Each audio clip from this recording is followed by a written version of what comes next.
Is that gonna be on the test? Because I don't think I can do that again. Welcome to MsMojo, and today we're counting down our picks for the times Howard Wolowitz engineered the perfect burns and takedowns on the Big Bang Theory. Are you familiar with the 12 Labors of Hercules? Number 10, Leonard's an idiot. When Sheldon finds out Leonard didn't return an old video rental on time, he makes a deal to help Leonard understand just how uncomfortable these situations make him feel. You say it's itchy and uncomfortable. I say situations like this make me feel the same way. I'm telling you, try the hanger. Put it on. Let's share the experience. For once, Sheldon doesn't overreact, for reasons we find out later. But Leonard goes way overboard, trying to prove conflict can be solved rationally while getting more irrational by the minute. Prove to Sheldon that you can have a problem and solve it without acting like a complete lunatic. Over takeout, Howard and Raj try to make sense of this whole thing, but Leonard's reasoning convinces no one. If anything, Howard's just trying to remind Leonard of the bigger picture here. So you're just an idiot. It's called proving a point. Is the point you're an idiot? He also ends up being helpful when Leonard thinks he's hit a satisfactory dead end in his quest. And that next to kin thing sounds pretty good. I believe this is yours. Number 9, card tricks and mind games. Sheldon might understand many of the universe's secrets, but magic? That's a whole other story. Well, it's a childish trick designed to confuse and intrigue simpletons. How'd you do it? A magician never reveals his secrets, but surely a future Nobel Prize winner can figure it out. In this episode, Howard has a field day messing with Sheldon by performing a card trick that leaves him completely stumped. And believe us, he tries everything to figure it out. Still, everyone loves watching him squirm. This deck is rigged in some fashion. Fine, get another deck and I'll do the trick with that. So you're saying this is a regulation deck? I'm saying believe in magic, you muggle. It's also hilarious watching Howard dumb things down for him. If you, like Sheldon, were wondering how it all worked, as Howard says earlier, a magician never reveals his tricks, except this time he does. And the word trick is key. It turns out that Howard and his buddies banded together to mess with Sheldon, and it works like a charm. 2 of hearts. I hate you. Number 8, because her life wasn't enough? Imagine dedicating a huge chunk of your life to a fandom, only for someone to come along and burst your bubble. And if he weren't in the movie, the Nazis would have still found the Ark, taken it to the island, opened it up, and all died. Just like they did. After Amy points out a plot problem in Raiders of the Lost Ark, Sheldon makes it his mission to find flaws in the things she loves. When he tells his friends his plan, Howard suggests that he'd been accomplishing that long before the Raiders incident. Amy ruined Raiders of the Lost Ark for me. So now I'm trying to find something beloved to her and ruin that. Because her life wasn't enough? Then in another season, Amy and Howard team up to create a device that controls robotic limbs with brainwaves. While she explains the device to Howard, he bigs up her understanding of robotics based on her life choices. Her comeback is pretty snappy too. Control anything from wheelchairs to robots.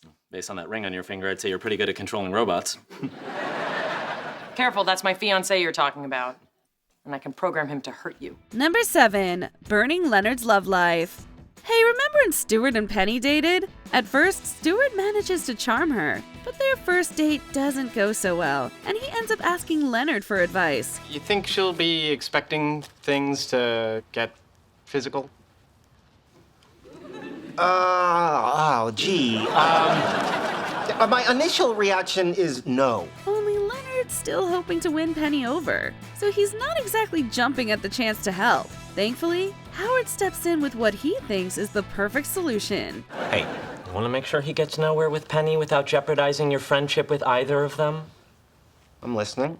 Just tell him to do everything you've done with her for the last 2 years. Is it a bit harsh? Sure. But in Howard's defense, it's not the worst advice out there. That said, we definitely wouldn't take relationship advice from him. Later, after Penny and Leonard have already dated and broken up, Howard makes a laser-sharp dig at Leonard while explaining the situation to Sheldon. It's very simple. Leonard was living in a little town called Please Don't Leave Me, while Penny had just moved to the island of Bye-Bye. Number 6, teasing Raj to breaking point. Howard and Raj might be besties, but do best friends constantly tear each other down? We'd hope not. Raj probably should have taken a huge step back after Howard made that joke in his time of need. What's so funny? Raj is looking for a cheap place to live, and I wrote India. Don't post that. Be supportive. Still, it takes Raj's dad to point out that Howard can be a pretty sucky friend. Even while Raj calls him out, he can't resist tossing out some mean jabs. I can see you're upset, but I'm gonna need some ground rules. While we're apart, can I see other needy Indian men? Get out! Instead of apologizing, he doubles down by not inviting Raj to Hallie's first birthday party, and then asking him to help organize it. You'd think this would be a wake-up call for Howard, but it doesn't take long for him to bounce back to his old ways. And thank you for mocking me for all of these years. Thank you for making it so easy. Number 5. Howard's psycho fantasy. With Sheldon off in Texas, the gang starts to ponder how different their lives might have been without him. It's a wonderful lifestyle. In one of the tangents, Bernadette figures that if she and Howard had never met, Howard would probably still be living with his mom. Howard, however, has some other ideas of how that reality might have looked. I know you're starving. The neighbors know you're starving. There's starving people in Africa know you're starving. That's it? There's not enough food! Well, you cleaned out Earth!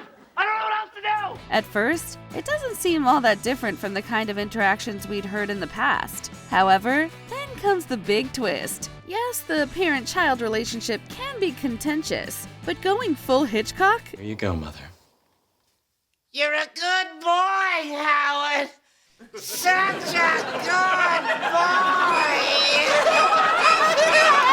Yikes. Amy has a follow-up question, but we're not sure we even want to know the answer. Did she die or did you kill her? Tomato, tomato. Number 4. Emily or Cinnamon? We think most of us will agree that Emily or Cinnamon is pretty funny. I invented a game. Want to play? Sure. It's called Emily or Cinnamon.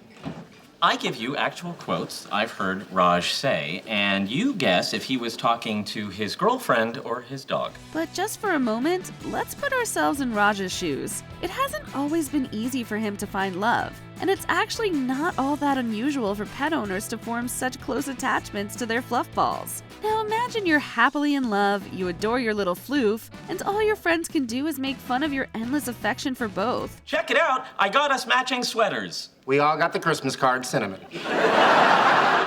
You know, a man can care deeply about a woman and a pet. It's not strange. Ooh, Emily, I heard him say that to Emily. Yeah, we wouldn't want to be in Raj's place either. That being said, it is one of this episode's funniest side plots. So we guess what we're saying is, we're here for the shade. Who wouldn't want to be the girl, or possibly dog, to hear the words, "You're so lucky, you have the shiniest hair." Number 3, Spitball target. Howard is so sharp-witted when it comes to dishing out savagery that sometimes it happens without him even trying. Like the time he agrees to be Sheldon's student when no one else shows up to class. Guess what? Engineers are just as smart as physicists. You take that back.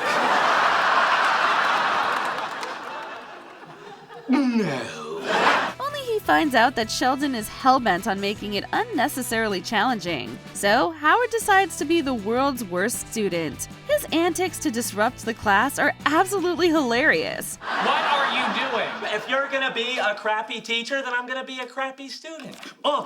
Ludicrous going in on the verse because I've never been defeated and I won't stop now. Will you stop it? But the highlight has to be that unintentional, perfectly aimed spitball. Shooting his saliva straight into Sheldon's mouth, who's a notorious germaphobe, was brilliantly cruel. And just when you think it can't get any better, Howard follows up with a zinger that's like hitting the bullseye twice. You shot your spit in my mouth! Is that gonna be on the test? Because I don't think I can do that again. Number 2, getting personal with Sheldon's spot. Sheldon and Howard's feuds are often hilarious, but few are as funny as the parking spot argument. You don't even drive. It doesn't matter. That's my spot. Maybe they reassigned it because you never use it. Well, I'm not using my nipples either. Maybe you should reassign those. Rational arguments do nothing for Sheldon, who escalates things by stealing Howard's Iron Man mask. This ignites a hilarious exchange of blows between them. The funniest is when Sheldon returns home to find Howard getting cozy in his beloved spot. As any Big Bang fan knows, Sheldon doesn't like anyone sitting in his spot, even if they're wearing pants. Howard, what are you doing? He wasn't using it. And I needed a nice, cool piece of leather to wiggle my naked ass on. Later, we see Howard nudge Sheldon out of the way with his car, but arguably, that's only the second most brutal move in this feud. Sheldon gets his revenge, but let's not forget where he got the inspiration. I have to say, I thought you'd be more upset that your laptop is sitting on my junk.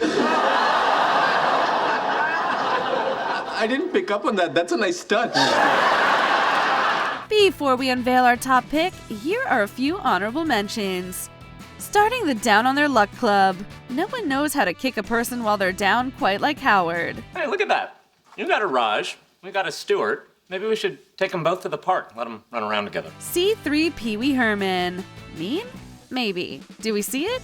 Kind of. 10 years ago, upon first seeing me, your husband claimed that I looked like C-3PO and Pee Wee Herman. And he called me C3 Pee Wee Herman. A true friend. It takes a whole new level of friendship to not care that much. My power is the ability to pretend like I give a damn about your piddly-ass problems.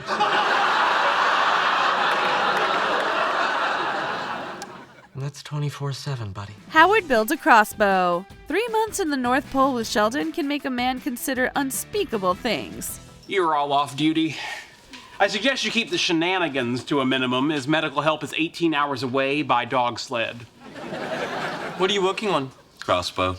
Halloween costume. Nothing scarier than a lecture from Sheldon, or a Sheldon look-alike. Interesting fact. Irritable comes from the Latin, susceptible to anger. Just because I used a word doesn't mean I want its etymology. No, interesting fact. Etymology comes from the Greek word. You are being so annoying. Stop it. Before we continue, be sure to subscribe to our channel and ring the bell to get notified about our latest videos. You have the option to be notified for occasional videos or all of them. If you're on your phone, make sure you go into your settings and switch on notifications. Number 1. The 12 Labors of Hercules. Sheldon's constant belittling of Howard was always bound to come back to bite him. Howard, you go ahead and eat. This isn't gonna make any sense to you. Sheldon, I have a working understanding of physics. Yeah, good for you, and don't stop working on it. Howard's plan here is so savage that it's like he's getting back at Sheldon for every mean thing he's ever said, and anything else he might say in the future. When Stephen Hawking comes to town, Howard makes Sheldon jump through hoops before he agrees to make any introduction. Are you familiar with the 12 Labors of Hercules? Of course. You should be so lucky. Whether it's making Sheldon clean his belt buckles from their splash zone stains, do his laundry, fill in for Bernadette on a shopping trip with Mrs. Wolowitz, or wear that maid's outfit, take your pick. These tasks are all brutal. And we thought Eurystheus was tough on Hercules. What are you all staring at? Have you ever seen a man try to get a meeting with Stephen Hawking before? Which moment do you think shows Howard at his most savage? Let us know in the comments. You don't need a parking space, you don't have a car. But if you don't need an Iron Man helmet, you're not Iron Man! Well, we appear to have reached an impasse. Do you agree with our picks? Check out this other recent clip from MsMojo. And be sure to subscribe and ring the bell to be notified about our latest videos.